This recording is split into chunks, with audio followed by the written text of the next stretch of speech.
Hey there, friends and enemies, Joper here again, and Diablo 4 just dropped an Into the Endgame trailer, and I'm really excited about this. I was absolutely hooked with the Diablo 4 beta. I can't wait to get my hands on it, but I'm very curious to see how the Endgame is going to evolve. I know we have world bosses, but I'd like to see what other new, exciting things we have available for folks that is an evolution from what we've seen with Diablo 3 and Diablo 2. So let's check out the trailer, and I'll give my thoughts as we go.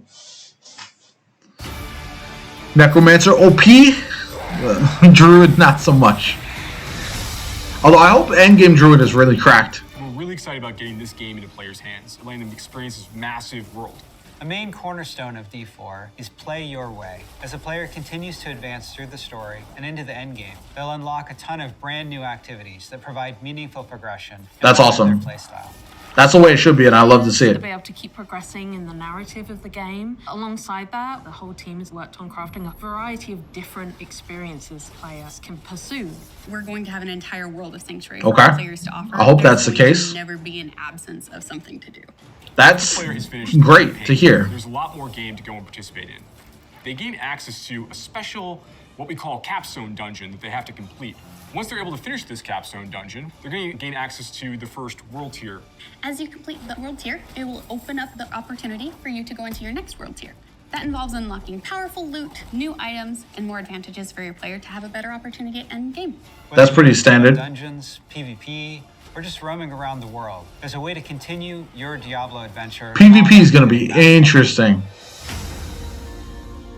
As your character continues to grow in power, you'll start with the skill tree and expand out into the Paragon system. A lot of the choices the players make are grounded on skills themselves and the fantasies associated with those skills. The Paragon board is a place where we allow you to Dude, that's crazy. a lot more customization, many more options as you go. You can rotate the board, so you can choose a different path if you're like, I want to do more strength-based things, or I want these particular boons or glyphs. You can chart your path through it, and they're really a way for you to keep expanding your character. All that just looks like plus and stats, though, not really. Similar to the Paragon boards is the Codex of Power. This is what looks interesting. It holds the aspects related to the character. You are able to complete a dungeon, and they will have a chance to drop an aspect that you can pick up. And what this allows players to do is take items they're finding in the world and make them more powerful, turn them into legendary items. It's really special to discover what kind of playstyle really means the most to you. Yeah, I like that. Nightmare dungeons, let's go. Every part of Sanctuary is fulfilling and satisfying. Dungeons in particular are really close to my heart. Nightmare dungeons are going to give the players the opportunity to experience a dungeon that they might have already experienced in their past playthroughs. They'll enter the dungeon with a found sigil that alters the playstyle and the intensity of the dungeon. Okay, I like that. Difficult, and they have additional objectives, and then they also have affixes, which add a degree of difficulty. I can't wait for that kind of enemy density. One of my favorite It was kind of missing a little bit in the beta. Called Hellgate. Occasionally, these portals will open up throughout the area that will just pour out different monsters that aren't native to that region for you to that's awesome. With while you're trying to handle everything else inside the dungeon. There's over 120 dungeons to play through and find in Diablo 4, and any one of them can become a nightmare dungeon.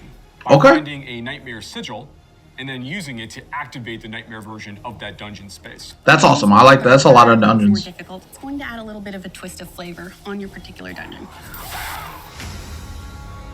Endgame exploration. There's some targeted activities in Diablo 4 that suit what you're feeling in the mood for. The Forces of Hell are starting to have more influence in certain parts of Sanctuary in the vast interconnected overworld of the experience. And as the players are going into Helltide areas, you're going to find even more powerful monsters. And by killing them, they'll be able to gain these special shards they can take to go and use to purchase these big rewards that are available at these caches that are found littered throughout Helltide areas. The sky I like that a lot. Rivers run red, meteors fall from the sky, and the monsters get harder.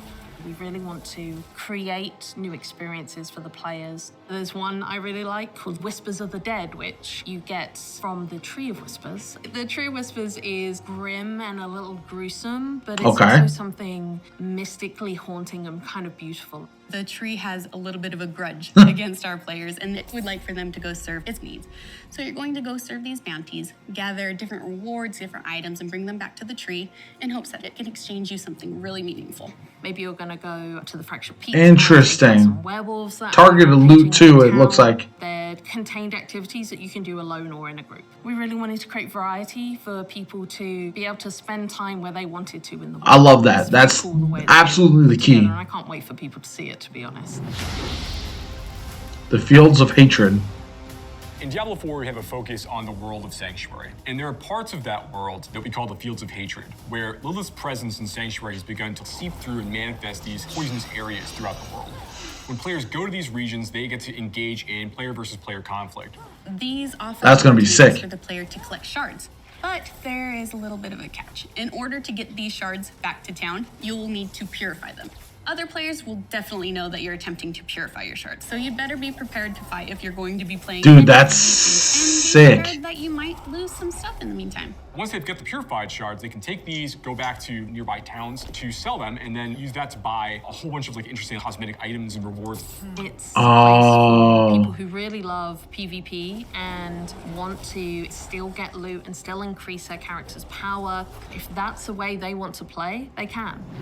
I like that a lot. That sounds very It's awesome. just the beginning. One of the things we're really Could be focused on is crazy, creating like, it might not be balanced, but- breathing set of updates for players to engage with after the game has gone live. It's really just going to be a way to keep coming back and experiencing more Diablo 4 in fresh ways. I know we're gonna get seasons like normal. All of your experiences and just enjoy the entire story with you all. That looks sick, actually. Is that a world boss? Yeah, I'm in. So overall, PvP interesting, right? I think there's no way it's going to be perfectly balanced, but like the balance on that is going to be fascinating. I think the dungeons, some of them are going to feel samey, I know that, but with 120 of them, there probably will be enough variety to keep people engaged over the course of time. Nightmare dungeons are very fascinating. The overworld events, very interesting. That I can't wait to check those out.